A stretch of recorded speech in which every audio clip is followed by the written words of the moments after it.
Swayam Prabha. Digital India. Educated India.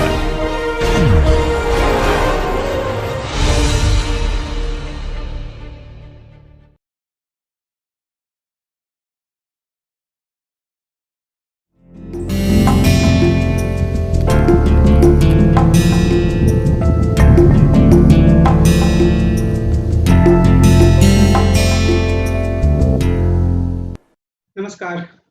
राजनीतिक विचारधाराओं की चर्चा की इस श्रृंखला में हमने अभी तक बहुत सारी राजनीतिक विचारधाराओं के बारे में चर्चा की है और आज हम राष्ट्रवाद के बारे में अपनी चर्चा के दूसरे भाग में पहुंचेंगे और उसमें हम देखेंगे कुछ प्रमुख बिंदुओं के बारे में जो राष्ट्रवाद से संबंधित हैं। यहाँ पर जो आज की जो पूरी चर्चा है उसमें जो मेरा प्रयास होगा वह मोटे तौर पर इस बात से संबंधित होगा कि किस तरीके से राष्ट्रवाद के भीतर समकालीन समय में कुछ खास तरह के विचार उभर कर सामने आए हैं और ये जो मैं समकालीन समय के विचारों की बात कर रहा हूँ उसी के संदर्भ में मैं आपको यह बताने की कोशिश करूंगा कि जो एक चुनौती है उदारवादी राष्ट्रवाद की या राष्ट्रवाद की विचारधारा के कारण जो चुनौती उत्पन्न हो सकती है वह क्या है और उसकी तरफ तो मैं इशारा करूंगा ही, लेकिन मेरी कोशिश यह भी होगी कि मैं आज के इस लेक्चर में थोड़े संक्षेप में ही सही पर भारतीय राष्ट्रवाद के बारे में भी आपको कुछ जानकारी दे दूं और ये जो हमारी जानकारी होगी वह मुख्य रूप से औपनिवेशिक दौर में किस तरीके से हमारे देश में राष्ट्रवाद उभर कर सामने आया, गांधी और टैगोर के बीच में किस तरह का वाद विवाद हुआ, इस पर हम ध्यान देंगे और हम ये भी समझने की कोशिश करेंगे कि जिन्ना की या सावरकर की जो राष्ट्रवाद की अवधारणा थी वह किस रूप में सामने आई और बाद के दौर में अलग अलग तरह की जो आलोचनाएं राष्ट्रवाद की या भारतीय राष्ट्रवाद की उभर कर सामने आई हैं वह किस तरह की हैं। तो मैं इन सारे बिंदुओं को आपके सामने रखने की कोशिश करूंगा। हमारी जो शुरुआत होगी वो कॉस्मोपॉलिटनिज्म या सर्वदेशवाद की विचारधारा से होगी। मुझे यह उम्मीद है कि यह जो शब्द है कॉस्मोपॉलिटनिज्म या सर्वदेशवाद उससे आमतौर पर जो विद्यार्थी राजनीति विज्ञान से जुड़े हुए हैं परिचित होंगे और ये जो एक कॉस्मोपॉलिटनिज्म शब्द है वह वर्तमान दौर में काफी प्रासंगिक है। प्रासंगिक वर्तमान दौर में इस अर्थ में है कि हम एक वैश्वीकृत दुनिया में रह रहे हैं, एक ऐसी दुनिया में रह रहे हैं जहां पर आर्थिक स्तर पर देशों के बीच में संबंध बढ़ा है और यह जो संबंध है वह इस सीमा तक बढ़ा है कि हम ये देख सकते हैं कि जो अलग अलग तरीके के देश हैं उनके बीच में न सिर्फ वस्तुओं का लेन देन हो रहा है, न सिर्फ बाजारों के बीच में एक साझापन उभर कर आया है, बल्कि लोग एक देश के दूसरे देशों में जा रहे हैं। एक तरीके से यह बहुत ही पुरानी परिघटना है। मानव सभ्यता के हर समय में लोग गतिशील रहे हैं, वे एक देश तक सीमित नहीं रहे हैं बल्कि वहां से आगे बढ़ते हुए वे दूसरे देशों तक गए हैं। लेकिन जो प्रमुख बात पिछले 30 वर्षों में उभरकर सामने आई है खासतौर पर 1990 के दशक के समय से, वह यह है कि जो राष्ट्र राज्य की सीमाएं हैं वह काफी हद तक कमजोर हुई मानी जा रही हैं और इसी संदर्भ में एक कॉस्मोपॉलिटनिज्म या सर्वदेशवाद की भावना उभरकर सामने आई है। यानी कि यह एक तरीके से विश्व नागरिकता का एक आधार प्रस्तुत करता है या पूरी दुनिया को अपने देश की तरह या एक गांव की तरह ग्लोबल विलेज की जो अवधारणा है उस रूप में देखने का प्रयास करता है। अगर हम हिंदुस्तान के संदर्भ में बात करें तो वसुधैव कुटुंबकम जो है वो पूरी दुनिया को अपने घर मानने की जो एक सोच है वह हमेशा से मौजूद रही है भारत की चिंतन में। लेकिन वैश्वीकृत दुनिया में या राजनीतिक पश्चिमी राजनीति विज्ञान की दुनिया में अगर हम इस पहलू पर ध्यान दें तो एक बात तो बिल्कुल साफ है कि जब आप अंतर्राष्ट्रीय स्तर पर एक गांव की वैश्विक गांव की परिकल्पना करते हैं तो निश्चित रूप से आप राष्ट्रवाद की जो बुनियादी तर्क है उसको कमजोर कर रहे होते हैं और यही बात कॉस्मोपॉलिटनिज्म के बारे में सच है। अगर हम प्राचीन ग्रीस की बात करें तो वहां पर एक नगर राज्य या सिटी स्टेट की परिकल्पना होती थी, लेकिन नगर राज्य की परिकल्पना को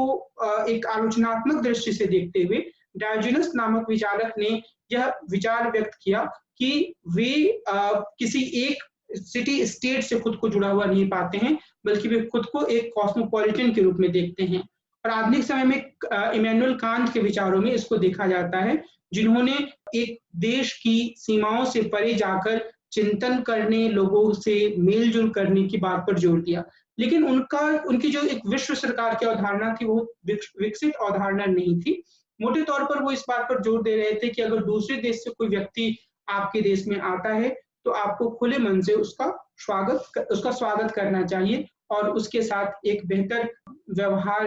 की मिसाल प्रस्तुत करनी चाहिए। और इमैनुअल कांत के इस लेखन का या इस चिंतन का जो समकालीन समय में दूसरे तरीके से जो एक कॉस्मोपॉलिटनिज्म की अवधारणा उभर कर सामने आई है, उसमें काफ़ी सहारा लिया जाता है। और जैसे मैंने पहले कहा कि वैश्वीकरण या ग्लोबलाइजेशन ने इस प्रवृत्ति को बढ़ावा दिया है। अब इसमें बहुत सारे चिंतकों ने या कॉस्मोपॉलिटनिज्म के बारे में सैद्धांतिकरण करने का प्रयास किया है। और इस संदर्भ में एंड्रयू लिंकलेटर ने यह विचार व्यक्त किया कि वैश्वीकरण के कारण सार्वभौमिकतावाद और सामाजिक विघटन की स्थिति पैदा हुई है। और उनके अनुसार इसने एक ऐसी व्यापक व्यवस्था के लिए अवसर तैयार किया है, जिससे पूरी मानवता का हित हो सकता है। सामाजिक विघटन का अर्थ यहाँ पर यह है कि अगर एक ऐसे मूल्य पूरी दुनिया में विकसित हो रहे हैं, जहाँ पर लोग एक तरीके के पेय पदार्थ को, एक तरीके के खान-पान को, एक तरीके की चिंतन प्रणाली को अपना रहे हैं, तो ऐसी स्थिति में जो अलग-अलग देशों की सामाजिक व्यवस्थाएं हैं, वो कमजोर हुई हैं, वो विघटन की तरफ बढ़ी हैं। तो इससे एक ऐसी संभावना विकसित हो रही है एंड्रयू लिंकलेटर के अनुसार, जो कि काफी हद तक पूरी मानवता के हित को साधने का काम कर सकती है, जिसमें सभी व्यक्ति एक दूसरे से जुड़ा हुआ खुद को पा सकते हैं। अब हम यह जानते हैं कि ये जो पूरी अवधारणा है कॉस्मोपॉलिटनिज्म की, वह अलग-अलग रूपों में विकसित हुई है। जब मैं अलग-अलग रूप की बात कर रहा हूँ, तो उसका एक आयाम जो है वो वैश्विक न्याय या ग्लोबल जस्टिस के पूरे डिबेट्स की तरफ से भी जुड़ा हुआ है। दूसरा, व्यवहारिक स्तर पर हम देख सकते हैं कि जो यूरोपियन यूनियन जैसी जो संकल्पनाएं काफी हद तक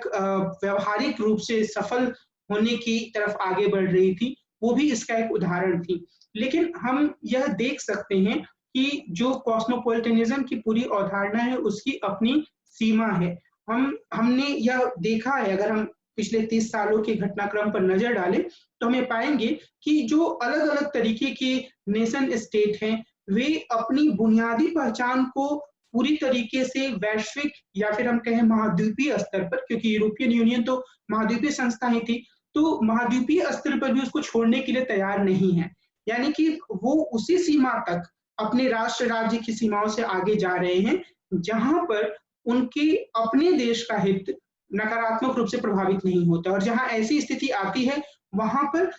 कई सारे देश, मिसाल के तौर पर ब्रिटेन ने भी खुद को यूरोपियन यूनियन से अलग करने का फैसला लिया, या वहां के लोगों ने इस तरीके का फैसला लिया। तो ये जो एक पूरी प्रवृत्ति है, और इसी संदर्भ में हम वैश्वीकरण को भी देख सकते हैं कि वैश्वीकरण की जो पूरी प्रवृत्ति है, ऐसा नहीं है कि उसने राष्ट्र राज्य को बिल्कुल प्रभावहीन कर दिया है। ऐसा नहीं है कि विभिन्न राष्ट्र राज्यों की जो सरकारें हैं, वे प्रभावहीन हो गई हैं। हाँ, यह जरूर हुआ है कि उनकी भूमिका बदली है, और उनकी इस बदलती हुई भूमिका में जो निजी पूंजी है, जो बहुराष्ट्रीय कैपिटल है, बहुराष्ट्रीय कॉर्पोरेट हाउसेज हैं, उनका प्रभाव बढ़ा है। लेकिन इसका अर्थ यह नहीं है कि ये सरकारें या ये राष्ट्र राज्य की सीमाएं बिल्कुल महत्वहीन हो गई हैं। तो हमें यह समझना होगा कि जो कॉस्मोपॉलिटनिज्म की जो पूरी अवधारणा है, वो विचार के स्तर पर तो काफी मजबूत है, लेकिन यह नहीं कहा जा सकता है कि इसने राष्ट्रवाद की पूरे सोच को प्रभावहीन कर दिया है। निश्चित रूप से जिन देशों में कॉस्मोपॉलिटनिज्म की जो प्रभावित करने वाले या उसे बढ़ावा देने वाले तत्व रहे हैं, मिसाल के तौर पर जो देश वैश्वीकरण से ज्यादा प्रभावित रहे हैं, वहां पर तुलनात्मक रूप से राष्ट्रवाद बहुत उग्र रूप में सामने नहीं आया है। लेकिन बहुत सारे देशों में यह उग्र रूप में भी सामने आया है, और अगर यह उग्र, अगर हम शब्द इस्तेमाल ना करें, तो मैं कह सकते हैं कि काफी हद तक रूढ़िवादी तरीके से सामने आया है। मिसाल के तौर पर हाल के समय में हम यूनाइटेड स्टेट्स ऑफ अमेरिका की नीतियों को देख सकते हैं, जहां पर अमेरिकन फर्स्ट या अमेरिका के लोगों के इंटरेस्ट को प्राथमिकता देने का नारा देकर ही डोनाल्ड ट्रंप ने चुनाव में जीत हासिल की। और कई ऐसे उदाहरण हैं जहां पर वैश्वीकरण की बात करने के बावजूद सरकारों ने अपने देश के लोगों के हितों को ज्यादा वरीयता दी। तो मैं कहना यह चाह रहा हूँ कि कॉस्मोपॉलिटनिज्म जो है वो एक विचारधारा के रूप में या एक विचार के रूप में काफी मजबूती से उभर कर सामने आया है पिछले 2 या 3 दशकों में, और इस रूप में इसने राष्ट्रवाद की जो पूरी सोच है उसको प्रभावित किया है, उस पर उसे एक तरीके से चुनौती दी है। लेकिन अगर व्यावहारिक स्तर पर हम इसके काम करने के तरीके, इसके तर्कों को, इसके द्वारा मतलब जो विद्वान इसका समर्थन कर रहे हैं, उनके तर्कों को देखें और हम व्यावहारिक स्तर की घटनाओं को देखें, तो हम ये पाएँगे कि यह जो पूरी विचारधारा है कॉस्मोपॉलिटनिज्म की, वह बहुत मजबूती से राष्ट्रवाद को चुनौती नहीं दे पाई है और कई स्थानों पर राष्ट्रवाद के नाम पर देशों ने कॉस्मोपॉलिटनिज्म के विचारों को नकारा भी है। दूसरे स्तर पर हम ये देख सकते हैं कि चिंतन के स्तर पर ही एक वैश्विक न्याय की अवधारणा है, जो काफ़ी मजबूती से आगे बढ़ी है कॉस्मोपॉलिटनिज्म थिंकिंग के साथ, और इस वैश्विक न्याय की अवधारणा ने भी देश की सीमाओं से आगे जाकर सोचने की प्रवृत्ति को बढ़ावा दिया है। अब अगर हम वैश्विक न्याय के पूरे विमर्श को समझें, तो इसका अर्थ यह है कि पूरी दुनिया को एक इकाई माना जाए और उसके आधार पर इस बात पर विचार किया जाए कि किस तरीके से संसाधनों का वितरण होना चाहिए। इस संदर्भ में जॉन रॉल्स की जो पुस्तक है अ थियरी ऑफ जस्टिस, जिसमें उन्होंने न्याय के सिद्धांत प्रस्तुत किए हैं, उसमें उन्होंने प्रिंसिपल 2A में एक ऐसी नीति अपनाने पर जोर दिया है जिससे समाज के लीस्ट एडवांटेज लोगों को फायदा हो। तो उनका जो यह प्रिंसिपल था, उसके बारे में टॉमस पोगे और चार्ल्स बिट्स ने यह तर्क दिया कि इसे पूरी दुनिया पर लागू किया जाना चाहिए, लेकिन खुद जॉन रॉल्स ने इसे नकार दिया और बाद में वैश्विक न्याय का एक सिद्धांत प्रस्तुत करने के लिए उन्होंने द लॉ ऑफ पीपल्स की रचना की, जिसमें उन्होंने लिबरल और नॉन लिबरल सोसाइटीज के बीच में अंतर किया, डिसेंट सोसाइटी का एक कॉन्सेप्ट प्रस्तुत किया, और मोटे तौर पर जो उनका कहना था, या अगर हम बहुत संक्षेप में इसको समझना चाहें, तो रॉल्स जो हैं वो अमीर देशों के गरीब देशों के प्रति लगातार एक रिस्पॉन्सिबिलिटी की भावना को नकार देते हैं। उनका यह कहना है कि अगर कोई देश पिछड़ा है तो वहां पर संस्थाओं के निर्माण में अमीर देश एक बार मदद कर सकते हैं, लेकिन यह एक कॉन्टिन्यूअस, यह एक लगातार मदद नहीं हो सकता है। और बाद में उनके जो स्टूडेंट हैं टॉमस पोगे, उन्होंने भी ग्लोबल जस्टिस के संदर्भ में एक महत्वपूर्ण तर्क दिया और उन्होंने यह कहा कि जो बहुत सारी अंतर्राष्ट्रीय संस्थाएं हैं वो असल में गरीब देशों को नुकसान की स्थिति में रख रही हैं और वो अमीर देशों के फायदे के लिए काम कर रही हैं। और उन्होंने यह प्रस्तावित किया कि जो अमीर देश हैं उनके जितना उनका कुल जीडीपी है, अगर वो उसका 1% भी ईमानदारी से गरीबी को हटाने पे खत्म कर दे तो पूरी दुनिया में खुशहाली लाई जा सकती है। लेकिन इस पूरे चिंतन में जो वैश्विक न्याय से जुड़ा हुआ है, अगर हम ध्यान दें तो कहीं भी यह नहीं कहा जा रहा है कि राष्ट्र राज्य की सीमाएं जो हैं वो अप्रासंगिक हो गई हैं या राष्ट्र राज्य को खत्म कर देना चाहिए। निश्चित रूप से यह अपने राष्ट्र को ही आखिरी सत्य मानकर उसी से जुड़े रहने, उसी से चिपके रहने की जो पूरी सोच है उससे आगे जाता है और यह प्रत्येक व्यक्ति में यह चेतना भरने की कोशिश करता है कि दुनिया के जो दूसरे गरीब लोग हैं उनके प्रति भी उनकी जिम्मेदारी है। तो यह इस लिहाज से राष्ट्रवाद की सीमा से आगे जाकर सोचने के लिए प्रेरित करता है, लेकिन यह भी जो राष्ट्रवाद या राष्ट्र राज्य की पूरी संकल्पना है उसको एक गहरी चुनौती देता है, ऐसा नहीं कहा जा सकता। अगर हम एक दूसरी धारा पर बात करें जो कि काफी महत्वपूर्ण है और जो इस बात से जुड़ी हुई है कि वर्तमान समय में जो उदारवादी राष्ट्र हैं, जो अलग अलग तरीके के उदारवादी देश हैं जिन्होंने लोकतंत्र को अपनाया है, जिन्होंने विभिन्न संविधानों के माध्यम से अपने शासन का संचालन करने का फैसला किया है, यानी कि जहां पर अथॉरिटेरियन रूल नहीं है, जहां पर सत्तावाद नहीं है। तो अगर हम ऐसे देशों को देखें तो उनमें से अधिकांश देश जो हैं वो एक ऐसी चुनौती का सामना कर रहे हैं जिसे कि हम एक बड़े देश के भीतर जो छोटे या कुछ बड़े अल्पसंख्यक समूह होते हैं जो कि अपनी अलग पहचान की मांग करते हैं, जो सिजेशन की या पृथकता की के आंदोलन के रूप में जिन्हें कई बार देखा जाता है, मैं उस समस्या की ओर आपका ध्यान दिलाना चाहता हूँ। चाहे वो कनाडा हो, चाहे वो हिंदुस्तान हो, कुछ अलग स्वरूप में यूनाइटेड स्टेट्स ऑफ अमेरिका या कई अन्य देशों में भी, इंग्लैंड में भी इस तरीके की समस्या मौजूद है। और यह समस्या जो है वह मोटे तौर पर क्या है?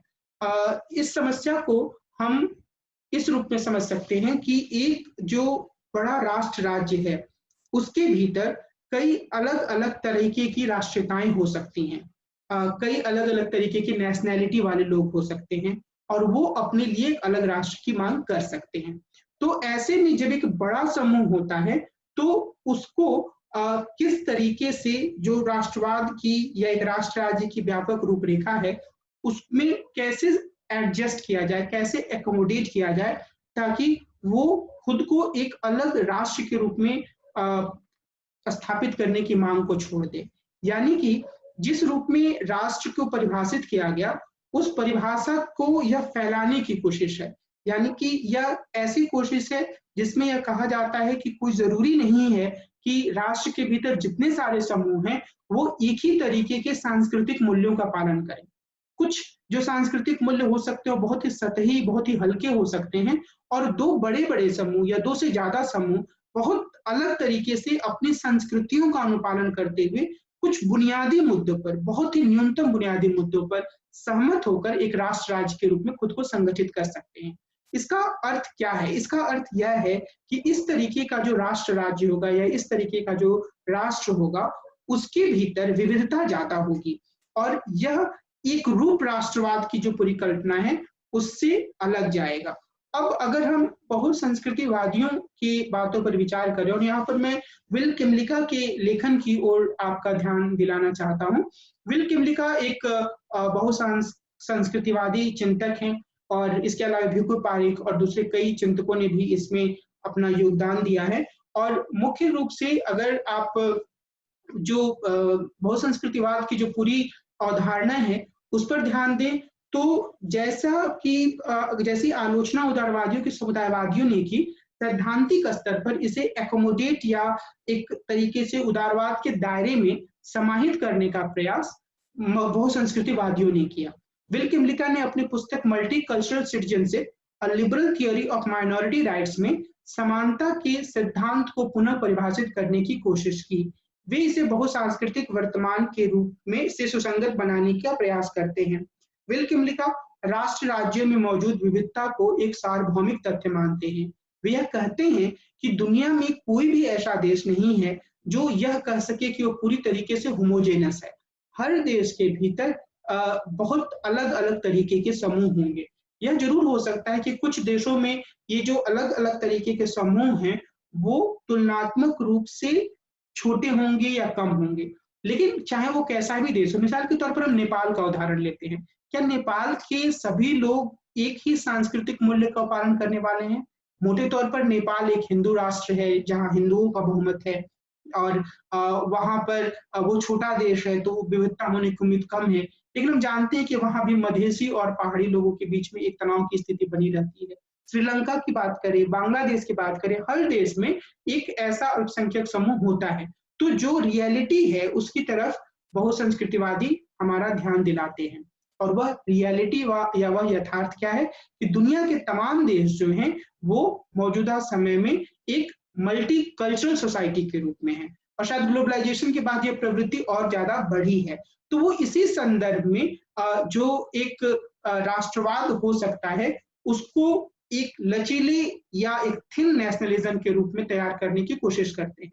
किमलिका का मानना है कि कोई राष्ट्र राज्य पूरी तरीके से होमोजेनस होने का दावा नहीं कर सकता है, लेकिन पश्चिमी राजनीतिक परंपरा में जातीय सांस्कृतिक टकराव पर ज्यादा ध्यान नहीं दिया गया है। इसके बजाय बहुत से सिद्धांतकारों ने एक पॉलिस की अवधारणा को आदर्श माना है जो पूरी तरीके से समरूपी हो, पूरी तरीके से होमोजेनस हो।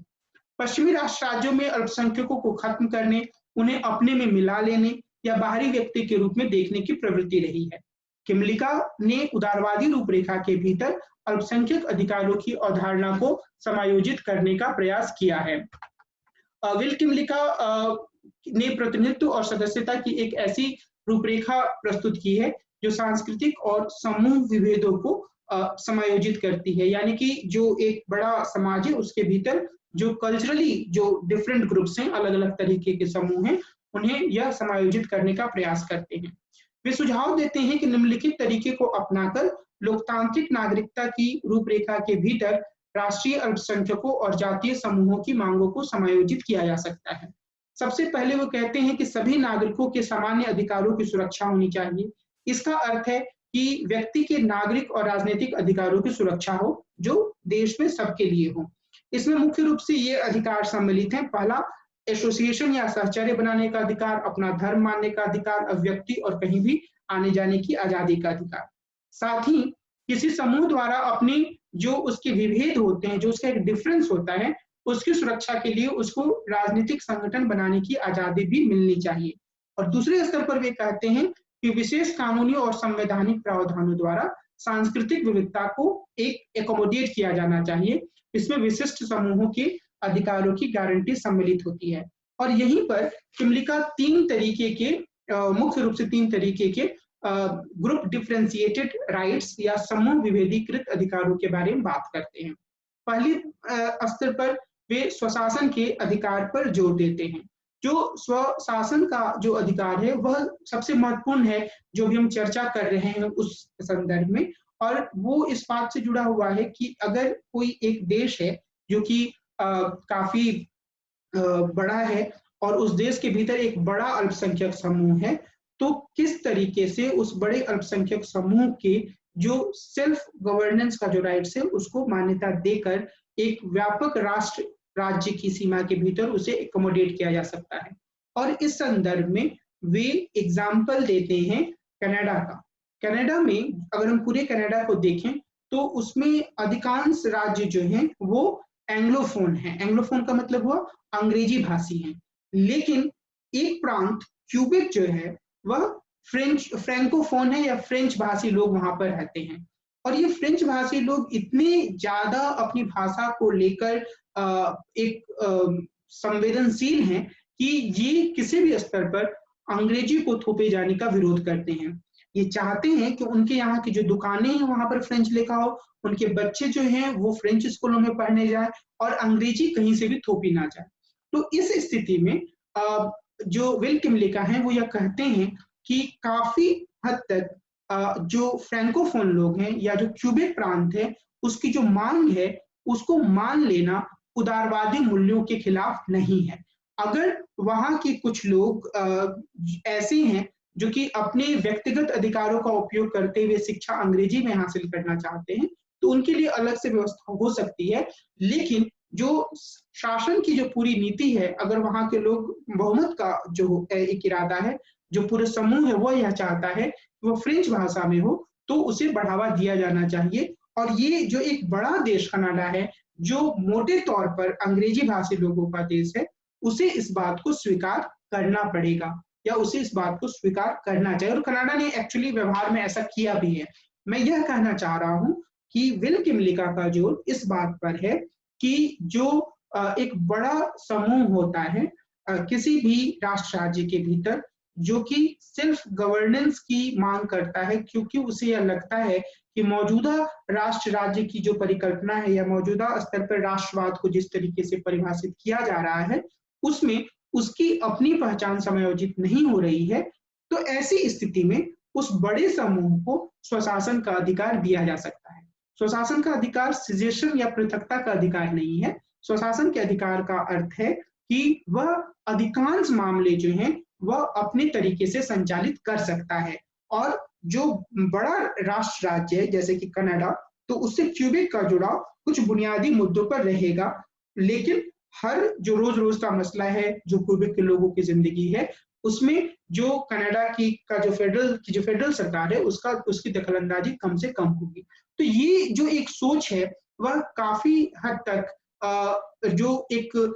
ऐसे राष्ट्रवाद की परिकल्पना है जिसमें कि पूरी तरीके से एक शक्ति का केंद्रीकरण हो या कम से कम कुछ बुनियादी ऐसे पहचान हो जिस पर सभी लोग एकजुट हों और किसी प्रकार की असहमति की जहां गुंजाइश नहीं होती है, उसको यह पीछे करता है। और यह एक ऐसे राष्ट्रवाद की भूमिका को स्वीकार करता है जहां पर अलग तरीके की पहचान या अलग तरीके की सोच रखने वाले लोगों को भी व्यापक अधिकार दिया जाता है। दूसरा, बहुजातीय अधिकार की परिकल्पना है। बहुजातीय अधिकार जो है वह मल्टी एथनिक राइट्स जो हैं उसके बारे में किमलिका का कहना है कि जो छोटे-छोटे समूह होते हैं एक राष्ट्र के भीतर, उनके ऊपर व्यापक पहचानों को थोपने की बजाय ज़रूरत इस बात की है कि उनके जो अधिकार हैं, उन्हें मान्यता दी जाए। अब इस संदर्भ में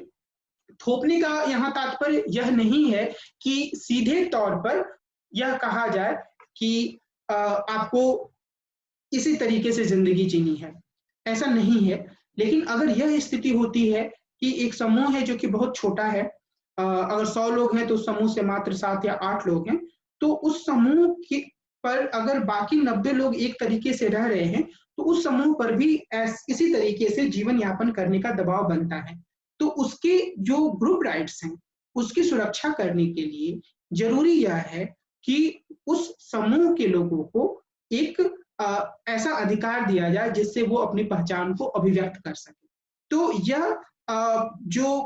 अधिकार है उसको वो एक मल्टी एथनिक राइट्स के रूप में देखते हैं, जहाँ पर उन्हें अपने सांस्कृतिक अभिव्यक्ति करने का अधिकार हो, अपने पर्व त्योहारों को मनाने का अधिकार हो। तो आम तौर पर मौजूदा समय में ऐसे छोटे समूह अधिकांश देशों में पाए जाते हैं। विल किमलिका का मुख्य इशारा पश्चिमी देशों की तरफ है, जहाँ पर हम यह देख सकते हैं कि वैश्वीकरण के कारण बड़े पैमाने पर लोग जो हैं, वो अलग-अलग देशों से आकर वहाँ बसे हैं या वो वहाँ काम के लिए रह रहे हैं। तो इसलिए उनका यह कहना है कि उनको अपने जो अधिकार है उसको व्यक्त करने का मौका मिलना चाहिए। तो यह भी एक तरीके से जो राष्ट्रवाद की पूरी सोच होती है, उसको काफ़ी उदारवादी तरीके से प्रस्तुत करने का एक माध्यम हो सकता है या एक ऐसा माध्यम है।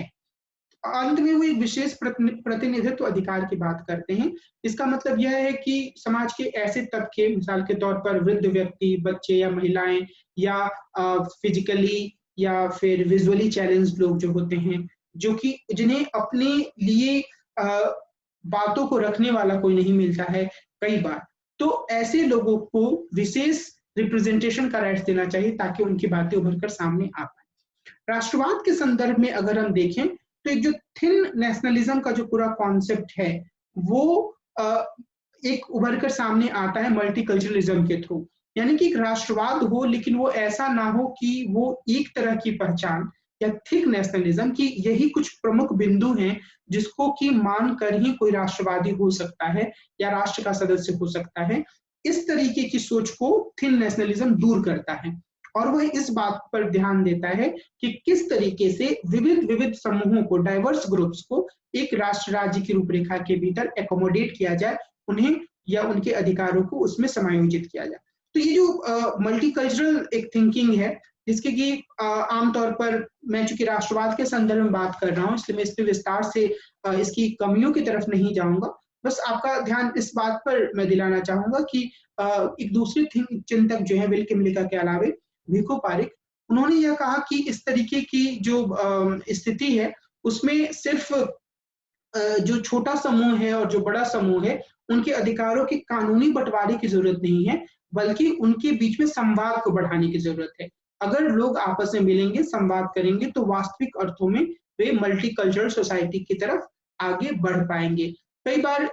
इसकी काफी आलोचना भी हुई है बहुसंस्कृतिवादी विचार की। कई बार यह कहा गया है कि इस विचार के सहारे एक बड़ा समूह जो है वो अपने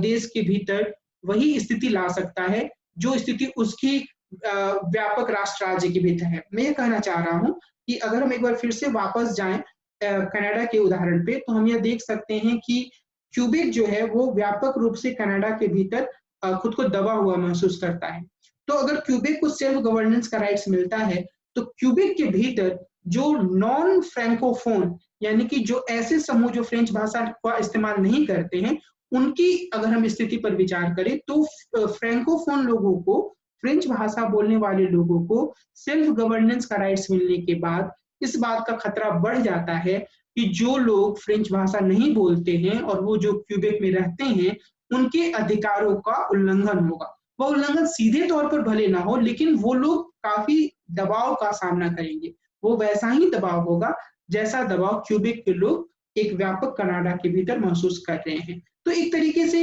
यह समूहों को अधिकार देकर उनके हाथों में एक दमन का अस्त्र पकड़ा देता है, ऐसी आलोचना की जाती है बहुसंस्कृतिवाद की। लेकिन जो बात हमें याद रखने की जरूरत है, जो बहुत महत्वपूर्ण है हमारी चर्चा के लिए, वह यह है कि जो बहुसंस्कृतिवाद है उसने राष्ट्रवाद के विचार को आंतरिक रूप से एक उदार बनाने का प्रयास किया है। यानी कि राष्ट्रवाद जो है वो ऐसा नहीं होना चाहिए जो जनसंख्या के विविध समूहों पर एक ही तरह की पहचान थोपे, बल्कि राष्ट्रवाद ऐसा होना चाहिए जो जनसंख्या के विविध रूपों की जो एक विभिन्नता है, जो उनकी डाइवर्सिटी है, जो उनका डिस्टिंक्टिवनेस है, जो उनकी अपनी खासियत है, उसके साथ स्वीकार करे। और इसे स्वीकार करने मतलब उन लोगों को स्वीकार करने की पूरी प्रक्रिया के दौरान वो उनकी जो अपनी विशिष्टता है उसे भी माने और इसके लिए उन्हें सेल्फ गवर्नेंस का राइट्स दे। तो इस लिहाज से एक बहुत ही महत्वपूर्ण विचार के रूप में हम बहुसंस्कृतिवाद को मौजूदा समय में देख सकते हैं, जो राष्ट्रवाद के विचारों को की सीमाओं को भी एक तरीके से बताता है और उसे एक राष्ट्र राज्य के भीतर से एक कैसे उसे उदार बनाया जा सकता है या कैसे उसके भीतर विविध समूह को लाया जा सकता है, इसके बारे में भी विचार रखता है। अब हम यहाँ से आगे बढ़ेंगे और हम भारतीय संदर्भ में राष्ट्रवाद को देखने की कोशिश करेंगे। अगर हम भारतीय संदर्भ में राष्ट्रवाद पर विचार करें तो एक तो सबसे पहले मैं आपके सामने एंडरसन की वह बात रखूंगा जिसमें कि उन्होंने इस बात पर जोर दिया था, बेनेडिक्ट एंडरसन, जिसके बारे में हम लोगों ने पिछली अपने लेक्चर में बातचीत की थी कि वो नेशनलिज्म को इमेजिन्ड कम्युनिटीज के रूप में देखते हैं और उसको वो प्रिंट कैपिटलिज्म से जोड़ते हैं। यानी कि जब प्रिंट उभर कर सामने आया, जब किताबों को छापा जाने लगा, अखबारों को छापा जाने लगा और जो कैपिटलिज्म की जरूरत हुई उसके हिसाब से एक इमेजिनेशन क्रिएट किया गया कि किस रूप में हम राष्ट्र और राष्ट्रवाद की परिकल्पना कर सकते हैं। तो वहां पर एक जो महत्वपूर्ण बात बेनेडिक्ट एंडरसन करते हैं वो ये कि एक मॉड्यूलर नेशनलिज्म की बात करते हैं, जिसका मतलब यह है कि जो राष्ट्रवाद है उपनिवेशित देशों में, कोलोनाइज्ड कंट्रीज में या कॉलोनीज में, जैसे हमारा देश भी एक समय अंग्रेजों की एक कॉलोनी ही था, उपनिवेश था, तो एंडरसन कहते हैं कि ये जो कॉलोनीज में जो नेशनलिज्म गया वह असल में जिन देशों ने उन पर आधिपत्य जमाया था, उन्हें अपना उपनिवेश बनाया था, उनके द्वारा गया। इसका मतलब है कि हिंदुस्तान में, भारत में वह अंग्रेजों के माध्यम से आया। तो यह उनका यह कहना है कि वो एक रूप था और बाकी सारे देशों ने उसको अपने लिए ग्रहण किया। तो भारतीय राष्ट्रवाद ब्रिटेन के राष्ट्रवाद से प्रेरित हुआ। बाद में पार्था चैटर्जी ने इसकी बहुत ही मजबूत आलोचना प्रस्तुत की और उन्होंने नेशन एंड इट्स फ्रेगमेंट्स नाम की जो उनकी पुस्तक है, जो कि 1993 में प्रकाशित हुई थी, उसमें उन्होंने विचार रखा कि जिस तरीके से जो एंडरसन अपनी बातों को कह रहे हैं, तो एक तरफ वो इमेजिन्ड कम्युनिटीज की बात कर रहे हैं कि यह एक नेशनलिज्म एक इमेजिनेशन का नतीजा है, और दूसरी तरफ वो थर्ड वर्ल्ड कंट्रीज या डेवलपिंग सोसाइटीज के लिए बोल दे रहे हैं कि उन्होंने अपने जो उनको कॉलोनी बनाने वाले जो देश थे, जो उनको जिन्होंने उन पर उपनिवेशवादी शासन किया, उनके राष्ट्रवाद की अवधारणा को पूरी तरीके से ग्रहण कर लेते हैं। तो चटर्जी पूछते हैं तो फिर कि इस तरीके के जो उपनिवेश हैं जैसे हिंदुस्तान, वहां के लोगों के पास इमेजिनेशन करने के लिए क्या रहा? तो वो तो फिर इमेजिन कम्युनिटीज नहीं हुई, इमेजिनेशन तो किसी और का रहा, और अगर एंडरसन की ही बात को माने तो हिंदुस्तान के लोगों ने सिर्फ उसको ग्रहण कर लिया। तो चटर्जी इस आधार पर इसकी आलोचना करते हैं और वो अलग तरीके से एक पूरा वर्णन देते हैं कि हिंदुस्तान में राष्ट्रवाद किस तरीके से सामने आया। लेकिन अगर हम बिल्कुल सामान्य अर्थों में हिंदुस्तान में राष्ट्रवाद की उभार की बात करें तो हम यह पाएंगे कि अलग अलग धाराएं हिंदुस्तान में रही राष्ट्रवाद को लेकर। जो एक बड़ी धारा थी, जो कांग्रेस के नेतृत्व में राष्ट्रीय आंदोलन चल रहा था, उसमें यह माना गया कि हिंदुस्तान जो है वो एक बनता हुआ राष्ट्र है। यानी कि इसका अर्थ क्या है कि एक भावना के साथ हिंदुस्तान के लोगों के भीतर यह चेतना धीरे धीरे बढ़ रही है कि उनके भीतर बहुत सारी विविधताएं हैं, लेकिन उन विविधताओं के बावजूद वो कुछ खास पहचानों के साथ एक राष्ट्र के प्रति जुड़े हुए हैं, वो भारत के प्रति जुड़े हुए हैं। तो ये एक प्रोसेस के रूप में, एक प्रक्रिया के रूप में देखा गया और यह कहा गया कि जो भारत का राष्ट्रवाद है उसकी विशेषता है कि यहाँ पर विविधता में भी एकता है। तो कोई एक ऐसी धर्म या भाषा जैसी जो एक आइडेंटिटी, जिसके बारे में मैंने आपको पिछले लेक्चर्स में बताया था कि यह पश्चिम में उभर कर आए राष्ट्रवाद की बुनियादी विशेषता थी, वैसी विशेषता भारत के राष्ट्रवाद में नहीं थी। भारत का राष्ट्रवाद एक दूसरे संदर्भ में अपने आप को विकसित कर रहा था, जहाँ भाषा की विविधता थी, जहाँ धर्म की विविधता थी, जहाँ पर भौगोलिक क्षेत्रों की विविधता थी, और इन सब से अलग हटकर जो एक राष्ट्रीय आंदोलन शुरू हुआ, उसमें एक सूत्र में बांधने का काम उस आंदोलन ने हिंदुस्तान के लोगों किया, और निश्चित रूप से उसमें औपनिवेशिक शासन के दौरान हुए कई परिवर्तनों ने भी भूमिका निभाई। मिसाल के तौर पर रेलवे का स्थापित होना, या फिर निश्चित रूप से जो प्रिंट मीडिया है उसका उभार, तो इन सब चीजों ने भी एक जोड़ने का काम किया। यहाँ पर अलग अलग तरह की धाराएं आई जिन्होंने राष्ट्रवाद को या राष्ट्रवाद की इस परिकल्पना को प्रश्नांकित किया, जिस पर हम एक एक करके विचार करेंगे। सबसे पहले हम रविंद्रनाथ टैगोर के विचारों पर ध्यान देंगे। रविंद्रनाथ टैगोर ने बहुत ही मजबूती से राष्ट्रवाद के विचारों की आलोचना प्रस्तुत की, और इस संदर्भ में उन्होंने जो गांधी का पूरा चिंतन था उससे भी प्रश्नांकित किया। रविंद्रनाथ टैगोर के बारे में हम सभी, मुझे यह उम्मीद है कि हम सभी को यह अंदाजा होगा कि वो हमारे देश के एक प्रमुख कवि और समाज में नई चेतना लाने वाले चिंतक के रूप में रहे हैं। और इस रूप में रविंद्रनाथ टैगोर की जो पूरी चिंतन प्रणाली है उसको समझना काफी महत्वपूर्ण हो जाता है, क्योंकि उन्होंने देशभक्ति और राष्ट्रवाद के बीच में अंतर किया, और उन्होंने राष्ट्रवाद को एक ऐसी विचारधारा के रूप में देखा जिसे हमें संदेह से देखना चाहिए, और जिसका अनुकरण करने से पहले हमें दुनिया के तमाम देशों में उसके जो नतीजे हुए हैं उस पर गौर करने की आवश्यकता है। और अपने लेखन के माध्यम से उन्होंने राष्ट्रवाद की तीखी आलोचना की। प्रथम विश्व युद्ध के दौरान, यानी कि 1914 से 1918 के दौरान जब प्रथम विश्व युद्ध चल रहा था, तो उन्होंने दुनिया के कुछ देशों में व्याख्यान दिया, विशेष रूप से जापान में और कुछ अन्य देशों में, और बाद में वह नेशनलिज्म पुस्तक के रूप में प्रकाशित हुआ। रविंद्रनाथ टैगोर ने बहुत सारे उपन्यास भी लिखे, और उन्होंने निश्चित रूप से हम सब जानते ही हैं इस बात को कि हमारे देश का राष्ट्रगान लिखा, और बांग्लादेश का राष्ट्रगान भी रविंद्रनाथ टैगोर के द्वारा ही लिखा हुआ है। और उनकी जो ये नेशनलिज्म पुस्तक है वह राष्ट्रवाद की एक आलोचनात्मक पड़ताल प्रस्तुत करती है। टैगोर जो हैं वो यह मानते हैं कि जो राष्ट्र होता है वो सत्ता के लिए संगठित समस्त जन के रूप में होता है, और उन्होंने आधुनिक राजनीतिक राष्ट्र राज्य को खारिज किया था, क्योंकि वे इसे एक ऐसी दैत्याकार रूप देता है जो दूसरों का नुकसान करता है। तो जो यानी कि जो आधुनिक राष्ट्र राज्य की संकल्पना होती है वो एक ऐसे रूप में सामने आती है जो कि दूसरे को, जो उससे भिन्न पहचान वाले होते हैं, उनको वो नुकसान पहुंचाती है, और ये दूसरों को पीछे खींचकर पैसा कमाने और हमारी आजादी पर गंभीर रोक लगाने का साधन बन जाता है। टैगोर यह मानते हैं कि हमारे पास एक उच्चतर सभ्यता का व्यापक जीवन है जो कि उच्चतर मानवता है, लेकिन उपनिवेशीकरण के कारण आजादी को संपूर्ण मानवता को आत्मसात करने के रूप में देखने की प्रवृत्ति कमजोर हुई है। उनके अनुसार भारत पर एक ऐसे राष्ट्र का प्रभुत्व और शासन है जिसका रुझान पूरी तरह से राजनीतिक है। इसलिए भारत ने भी अपने अतीत की विरासत को नजरअंदाज करते हुए अपने भीतर अपनी राजनीतिक नियति पर विश्वास कर लिया है। टैगोर इस बात पर जोर देना चाह रहे हैं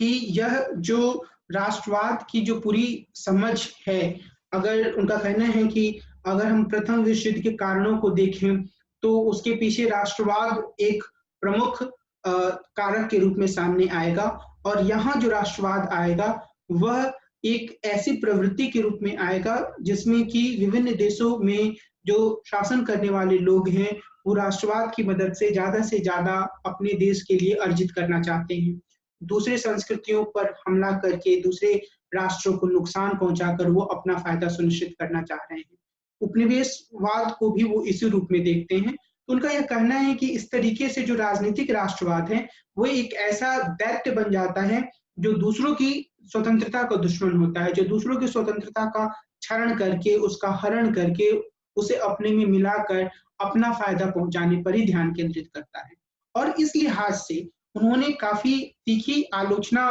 प्रस्तुत की महात्मा गांधी के आंदोलन की भी, क्योंकि जो गांधी थे वो राष्ट्रवाद के विचार को अलग नजरिए से देखते थे और उनका यह कहना था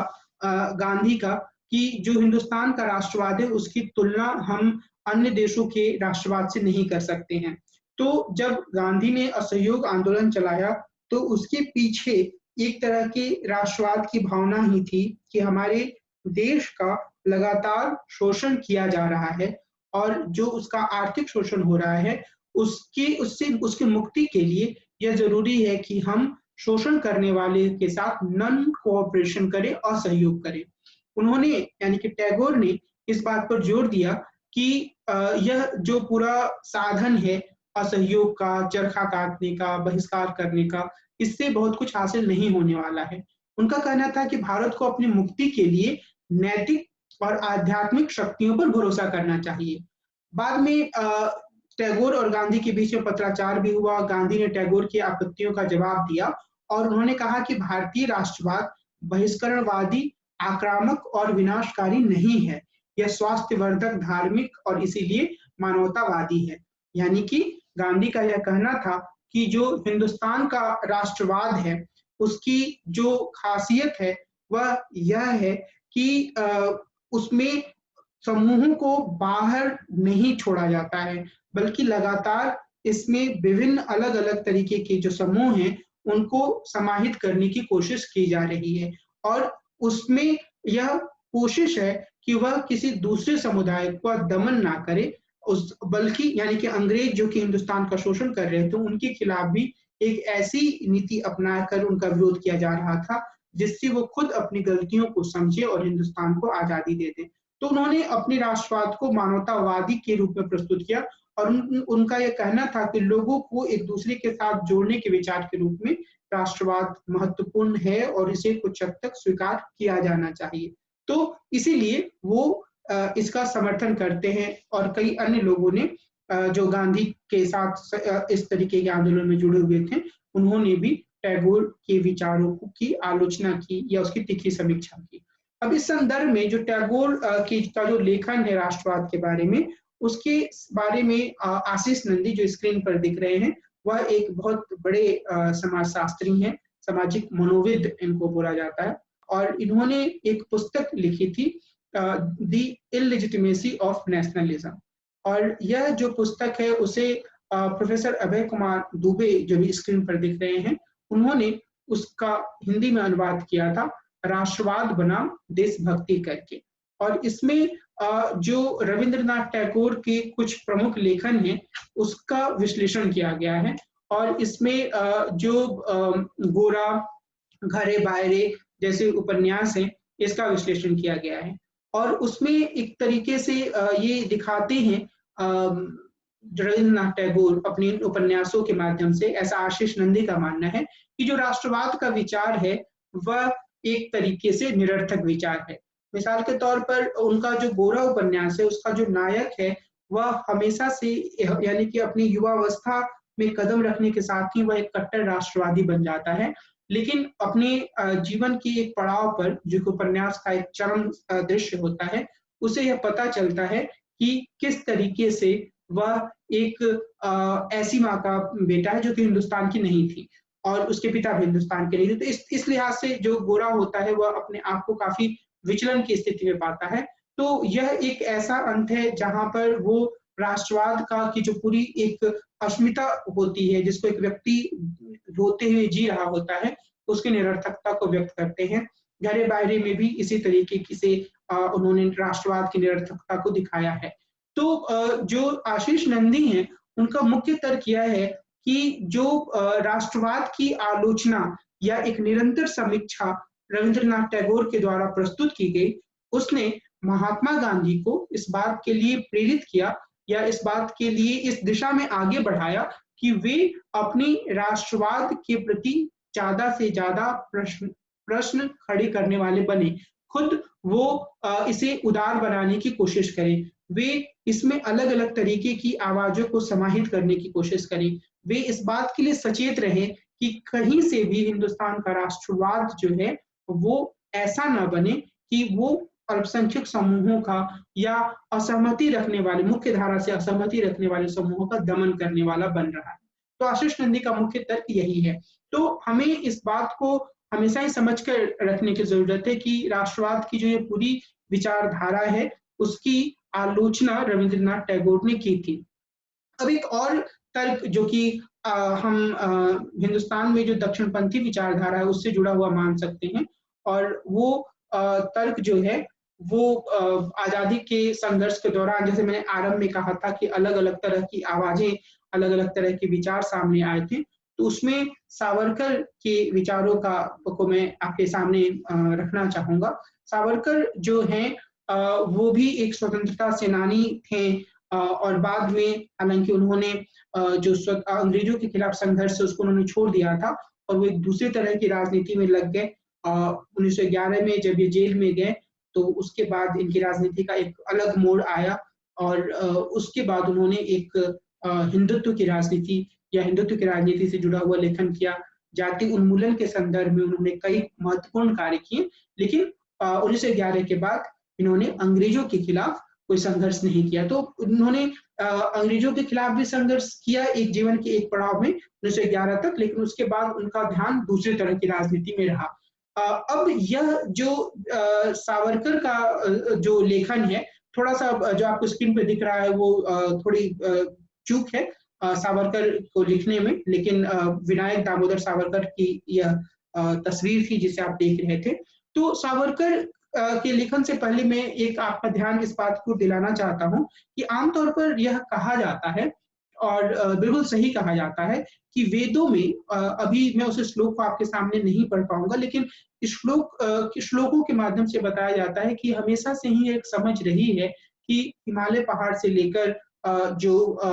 श्रीलंका से पहले तक का जो सागर का एक जो स्थान है, उन सबकी एक भारत के रूप में परिकल्पना या एक देश के रूप में परिकल्पना रही है, और इस बात में कोई शक की गुंजाइश नहीं है। लेकिन जो मुख्य बात समझने की, और इसी आधार पर कई बार जो दक्षिणपंथी विचारक होते हैं, राइट विंग के जो थिंकर होते हैं, वो यह कहते हैं कि जो हिंदुस्तान की जो राष्ट्रवाद की बात की जाती है वो प्राचीन काल से चली आ रही सोच है। ऐसा नहीं है कि वो अंग्रेजों की बात आकर बना या हिंदुस्तान एक बनता हुआ राष्ट्र है, इस तरह के सोच को वो खारिज करते हैं। लेकिन हमें यहाँ यह बात याद रखने की जरूरत है कि असल में जो अतीत में नेशनलिज्म या राष्ट्रवाद के होने की बात कही जाती है वह सही नहीं है। वह सही इसलिए नहीं है क्योंकि वो जो एक राष्ट्र की परिकल्पना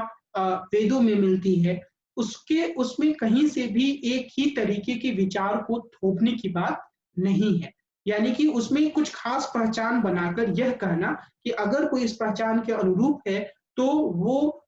देशभक्त है या वो इस राष्ट्र का निवासी है, और अगर कोई इस पहचान के अनुरूप नहीं है तो वो राष्ट्र की इस पूरी परिकल्पना से बहिष्कृत हो जाता है। यह जो सोच है वो पश्चिम में उभरकर सामने आई राष्ट्रवाद की विचारधारा से ही संबंधित है, और बाद में चाहे वो सावरकर हो, चाहे वो गोलवलकर हो या अन्य जितने भी चिंतक हों दक्षिण पंथ से जुड़े हुए, वो आधुनिक राष्ट्रवाद की इस विचारधारा का अनुसरण करते हैं जो कि पश्चिम में उभर कर सामने आया। जो अतीत में हिंदुस्तान की एक देश के रूप में या एक राष्ट्र के रूप में परिकल्पना है वह विविधता से परिपूर्ण है। उसमें एक पहचान बनाने की बहुत जिद नहीं है। एक सोच जरूर है कि पूरा हिंदुस्तान जो है वो एक देश के रूप में या एक राष्ट्र के रूप में है, लेकिन उसकी सिर्फ एक ही पहचान होगी, एक ही तरीके का धर्म है, एक ही तरीके का मत होगा, ऐसी सोच उसमें नहीं है। अब अगर यहाँ पर हम सावरकर के लेखन पर ध्यान दें, जो खासतौर पे उनका जो एक हिंदुत्व एक बुकलेट की तरह था जो कि प्रकाशित हुआ था 1923 में, उसमें उन्होंने एक अवधारणा दी पितृभू और पुण्यभू की, और उसमें उन्होंने कहा कि इस देश में जो वास्तविक अर्थों में जो नागरिक हैं वो वही हो सकते हैं जिनका कि पितृभू यानी कि जिनका जन्म स्थान और जिनका पुण्यभू यानी कि उनका जो वर्शिप प्लेस है जहाँ वो पूजा अर्चना करते हैं वो दोनों ही इसी देश में हो। तो ऐसी स्थिति में यह जो पूरी सोच थी वो मुस्लिमों को या ईसाइयों को या पारसियों को जो कि जिनका कि पूरा एक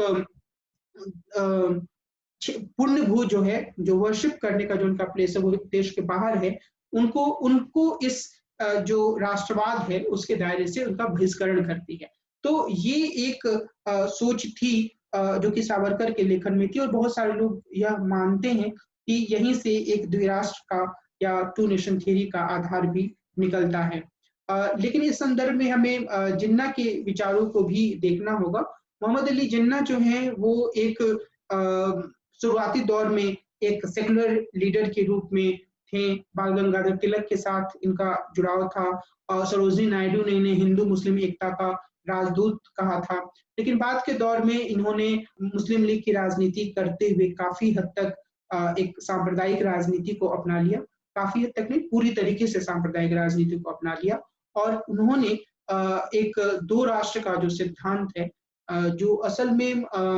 काफी 1930 के दशक से ही कुछ हद तक इकबाल के लेखन में और बाद के दौर में रहमत अली के द्वारा पाकिस्तान की जो एक पूरी अवधारणा दी गई उसके माध्यम से एक जो द्विराष्ट्र का सिद्धांत आ रहा था, खासतौर पर मुस्लिमों के लिए एक अलग राष्ट्र की बात, उसको एक मूर्त रूप देने का काम उन्होंने 1940 में किया जब मुस्लिम लीग ने एक पाकिस्तान के प्रस्ताव को स्वीकार किया। अब कई बार यह कहा जाता है खासतौर पर इकबाल के बारे में कि वो मुस्लिमों के लिए एक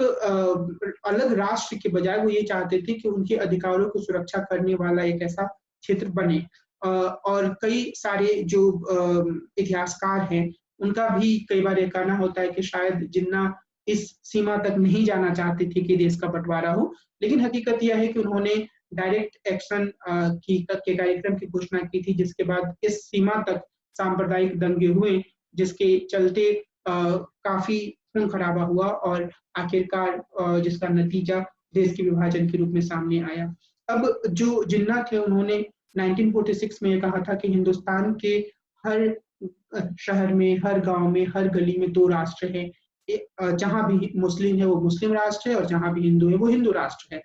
तो यह जो एक पूरी सोच थी उसकी निरर्थकता बाद में बांग्लादेश के निर्माण से सामने भी आई, क्योंकि बांग्लादेश और पाकिस्तान जो हैं वो भले एक ही भाग थे और दोनों का जो एक देश के रूप में गठन हुआ था वह इस्लाम या धर्म के आधार पर हुआ था, लेकिन उनका बंटवारा हुआ क्योंकि फिर भाषा का सवाल आ गया। तो यह एक तरीके से धर्म के आधार पर राष्ट्र की परिकल्पना की निरर्थकता को भी दिखाता है। अब अगर हम बहुत अलग अलग तरीकों से हिंदुस्तान के राष्ट्रवाद के परीक्षण पर नजर डालें तो हम यह देखेंगे कि जो वामपंथी इतिहासकार हैं उन्होंने काफी तीखी आलोचना की है या राष्ट्रवाद की सीमाओं को बताया है, विशेष रूप से जो पूंजीपतियों की इसमें भूमिका रही है उसके संदर्भ में कि किस तरीके से राष्ट्रवाद जो है वो बुर्जुआ जो वर्ग था उसके हाथों में या उसके हितों को साधने वाला एक साधन बना। यानी कि जिस रूप में भी जो कैपिटलिस्ट क्लास था उसने अपने हितों को पूरा करने के लिए राष्ट्रवाद का उपयोग करना चाहा, उस रूप में उसने किया।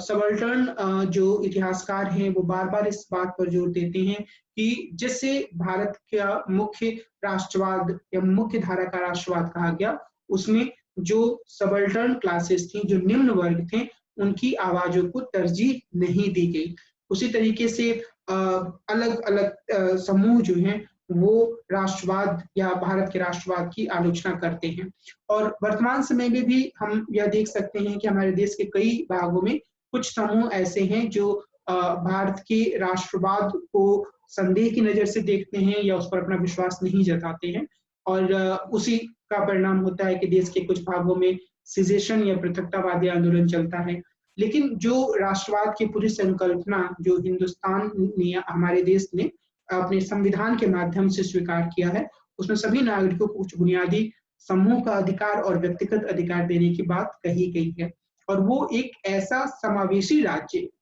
या राष्ट्र राज्य बनाने की परिकल्पना है, जिसमें हर कोई अपनी असहमति को भी व्यक्त कर सकता है।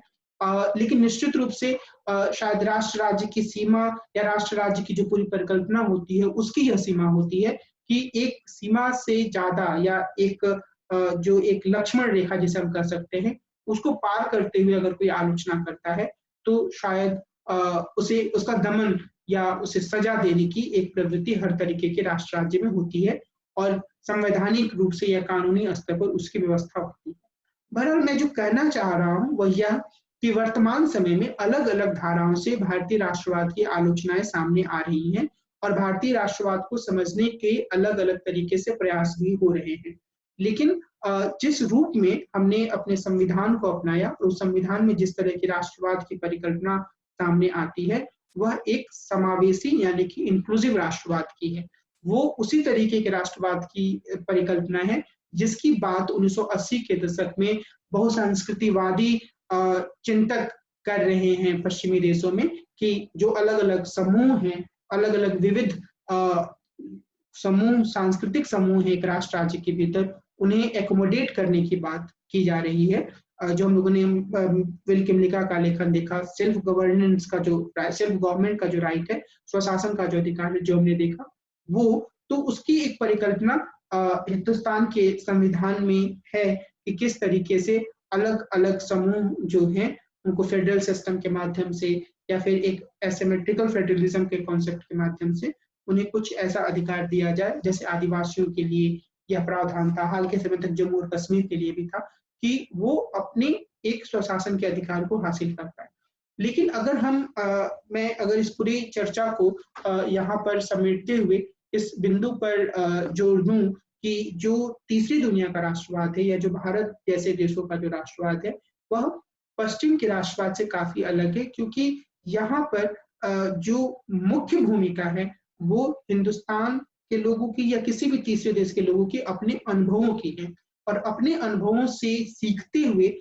इन देशों ने अपने लिए राष्ट्रवाद की निर्मित की है और ये जो राष्ट्रवाद है वह काफी हद तक लोगों के जीवन का हिस्सा बन चुका है। और हम देखेंगे, अगर हम सिर्फ भारत के संदर्भ में देखें, तो नई-नई चुनौतियों का सामना खुद लोग या जो हिंदुस्तान का संविधान और उसकी व्यवस्था है, वह करते रहे हैं। तो यह जो एक पूरी संकल्पना है वो बिल्कुल पश्चिम से अलग हो जाती है, क्योंकि पश्चिम की संकल्पना में मुख्य रूप से ज्यादातर इसी बात पर जोर दिया गया है कि किस तरीके से एक समरूपी राष्ट्र राज्य के भीतर अल्पसंख्यकों की आवाजों को कुछ हद तक समायोजित किया जाए। लेकिन जिस राष्ट्र राज्य की यात्रा हिंदुस्तान ने शुरू की उसमें आरंभ से ही यह बात थी। तो राष्ट्रवाद की पूरी विचारधारा की हमने कई आलोचनाएं भी देखी और हमने यह भी समझने की कोशिश की कि समकालीन समय में किस तरह की प्रवृत्तियां राष्ट्रवाद के वाद विवाद को लेकर आ रही हैं। मैंने आपको इस तरफ जरूर इशारा किया कि एक जो प्रवृत्ति है कंजर्वेटिव थिंकिंग की, वो हर राष्ट्रवाद के भीतर हाल के समय में उभर कर सामने आई है। लेकिन अगर हम राष्ट्रवाद की पूरी संकल्पना को देखते हैं तो हमें कुछ बातों को अवश्य याद रखना चाहिए। एक कि राष्ट्रवाद जो है वह वर्तमान विश्व का एक सत्य है, एक हकीकत है और यह ऐसा लगता है कि शायद पूरी दुनिया हमेशा से ही राष्ट्रवाद के नाम पर संगठित रही है, जो कि इस विचार की एक मजबूती का या इसकी प्रामाणिक रूप से स्थापित हो जाने को दर्शाता है। दूसरी बात जो इसमें ये है वो ये कि जो भी लोकतांत्रिक देश हैं, जैसे कि हिंदुस्तान या यूनाइटेड स्टेट्स ऑफ अमेरिका या ब्रिटेन, वो खुद को इस रूप में आगे बढ़ा रहे हैं कि वे विविधता को और ज्यादा समायोजित कर पाएं, क्योंकि यही जो चीज है वो उनके लोकतंत्र को और मजबूती दे सकती है। तो लोकतंत्र को अपनाने की प्रवृत्ति ने राष्ट्रवाद को ज्यादा उदार बनाने की दिशा में कदम बढ़ाया है। हालांकि समय समय पर जो कंजर्वेटिव फोर्सेस हैं वो भी सामने आती हैं और कई बार जो राष्ट्रवाद है वो संकुचित तरीके से सामने आता है। तीसरे स्तर पर जो कॉस्मोपॉलिटनिज्म की विचारधारा है, ग्लोबल जस्टिस की बात है या फिर मल्टीकल्चरल सोसाइटी की बात है, वो एक ऐसे डेवलपमेंट के रूप में सामने आए हैं जिन्होंने राष्ट्रवाद के विचार को चुनौती दी है। लेकिन इसका अर्थ यह नहीं है कि राष्ट्रवाद का विचार जो है वह पूरी तरीके से अप्रासंगिक हो रहा है, बल्कि उसकी प्रासंगिकता या उसकी मजबूती ज्यादा स्पष्ट रूप से सामने आ रही है। यह भी हमें ध्यान रखने की जरूरत है कि यद्यपि हिटलर या मुसोलिनी जो कि अल्ट्रा नेशनलिज्म को अपनाकर अपनी स्थिति मजबूत करने में सफल हुए थे, अब उस प्रवृत्ति के साथ कोई दल इस दुनिया में नहीं है, लेकिन कुछ देश जरूर ऐसे हैं जहां पर राष्ट्रवाद के नाम पर एक खास तरीके के शासन को वैधता देने का काम किया जाता है। तो अभी भी राष्ट्रवाद एक नकारात्मक अर्थ में दुनिया के कुछ देशों में मौजूद है और यह एक ऐसी प्रवृत्ति के रूप में मौजूद है जिसका कि किसी समूह के द्वारा बहुत ही नकारात्मक तरीके से उपयोग किया जा सकता है। इसलिए तमाम अन्य वैल्यूज या विचारधाराओं की तरह से राष्ट्रवाद भी एक कॉन्टेस्टेड विचार के रूप में है और निश्चित रूप से यह इस पर निर्भर करता है कि राष्ट्रवाद कैसा है। यह इस बात पर निर्भर करता है कि जिस देश के भीतर इसे अपनाया जा रहा है उस देश के नागरिकों की राजनीतिक चेतना किस रूप में है। तो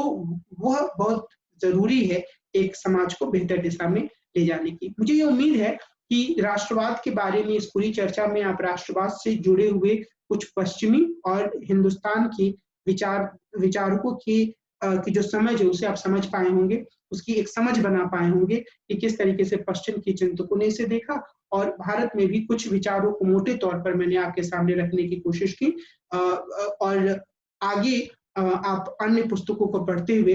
इन पहलुओं को और ज्यादा बेहतर तरीके से समझ पाएंगे, ऐसी मैं उम्मीद करता हूँ। आज की इस पूरी चर्चा को मैं यही विराम देता हूँ। आगे हम मिलेंगे और एक नई विचारधारा पर चर्चा करेंगे। नमस्कार।